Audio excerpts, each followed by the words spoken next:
But I remember my dad telling me with my left arm one night, they were telling me, okay, Jake, we have to reconstruct your left arm, and the bottom graft took the first time, but the top graft didn't take.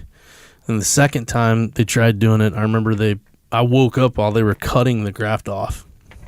And that was a gnarly experience. But I was awake for like literally 0.5 seconds before they knocked me back out. And did you hit anybody in that 0.5 seconds? I try to hit people all the time. I think it was stupid. I mean, I messed up stitches and staples and stuff all the time.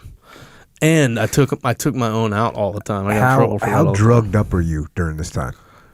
Dude, I was on enough drugs to like kill a herd of elephants.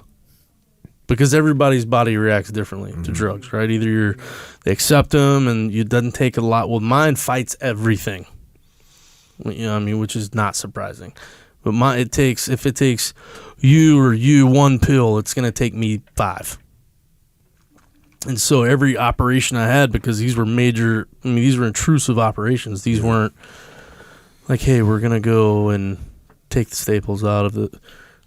No, these we're going in, cutting you back open, and we're going to power wash this part of your body out. And I mean, they were intrusive operations. Or we're going to go and take skin from this part of your body and put it on this other part of your body. And so, or we're going to take this bone out here and we're going to try and graft it over there. And so it was one of those things where I knew, like, okay, these are some serious things where for 6 months to a year, like, I didn't know if I was going to keep my left leg or my left arm, because I was going through all these operations to save these 2 appendages that were, and for all intents and purposes, I was a guinea pig for a lot of stuff, which I'm okay with. It was better me than my brothers. I'm all right with that. Small price to pay to be one of the world's finest, right? And so I remember the night before, I had this major operation on my left arm, and this was when the graft didn't take, the second one, and they were doing a bone graft, and they amputated my right leg again to take some of the tibia from my right leg to try and graft it in my left arm, because 5 inches of my ulna in my left arm was blown out. And my dad asked the doc, I'll never forget it, he said, "Hey, Doc, how'd you sleep the next morning?" And he said, "I didn't." My dad said, "Well, why didn't you sleep?" I said, "Because I did Jake's operation about 1,000 times in my head." And my dad was like, "Okay, I think I'm okay with that." And then I remember him asking me, "Hey, Schick, do you mind if we amputate your 4th digit on your left hand, because I don't think it's going to be of any use to you?" And because my metacarpal was blown out from my ring finger, I said, "If I wake up and there's anything else cut off my body, don't be on the right side of my bed, because I will choke you out in front of God and everybody." And he being, knowing me all too well at the time, said, "All right, I'm going to take that as a no." And everybody got a good laugh, and then they knocked me out again. But so that graft didn't take, and they knocked me back out. Then they call in a specialist. And so what they had to do was put me in an induced coma and cut my abdomen open, and then put my left arm in my abdomen, and then sewed my abdomen shut to grow skin over my left arm. Mm-hmm. So interestingly, same Lou Pollard Jr. had the same, because he had severely got his hands jacked up, and they did the same thing multiple times to him. Yeah, and it's, who would have thought that's a thing, And then so my dad and I had this thing where I would wake up every morning, because he was always there during the day, then someone else would come at night. And so I would say, "Hey, Dad, it's, Monday, April 16th, whatever." And just to make sure I still had somewhat reliable cognitive functions going on, and I'm trying to exercise my frontal lobes as much as I can, making sure these executive functions are still working the way they are, because I was already told, "You've got post-traumatic stress traumatic brain injury," which I was like, whatever. That's made up stuff by people in white coats with too much time on their hands.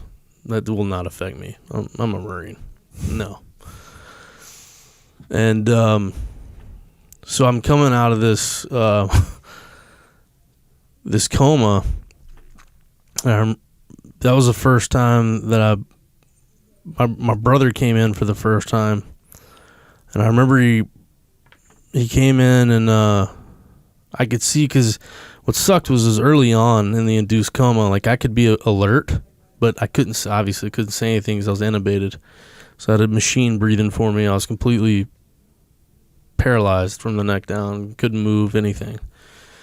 And it only they only did it for a day or so because it was so gnarly that my BP and everything would freak out. My blood pressure would go up when I would see someone in my family, because I felt like I was trapped I'm a prisoner in my body. Somebody get me the hell out of wherever. So you're in an induced is. coma. You can't move. You can't talk. Nothing. And yet you're conscious? Yeah. Isn't the purpose of being in an induced coma to be unconscious? Right. So this is just prior to them inducing the coma. Oh, okay. And so it was just before it, but then my brother came in, and it was the first time that my brother had been able to see me. He was in college at the time and playing ball. And my brother came in and sat down in the chair. So, first when he goes to walk in, and I see him come in the door in the ICU, and he leaves. He like took a half step in, and he turned around, and he bolted. And this is the queasiness factor? No, I think for him, it was an emotion. Okay. He didn't want to be emotional, and me know he was emotional, which I knew exactly why I had to leave the room.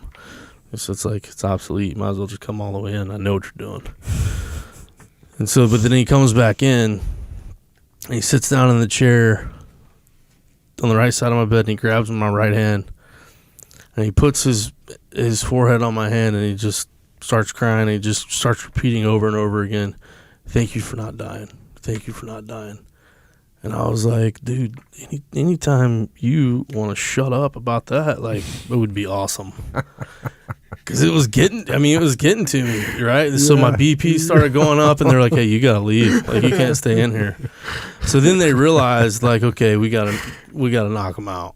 Yeah. And because they tried taping the window so I couldn't see, but then it just was too much. And so that's when they completely put me in the coma. And that was it was like 30 days or something. And I remember coming out of it and telling my dad, like, wait, induced coma was for 30 days? Yeah. Holy shit. To grow that around my arm. And so they cut it out, and then it took, thankfully, that was the last resort for my left arm. Because if that didn't take, they were going to have to amputate below my elbow.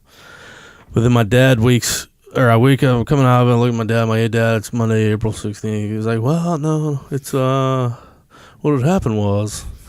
And then I'm like, did no one want to run this by me? He was like, no, they figured you'd be against it. So it's like, whatever, shit. Just put it on my tab, It's like...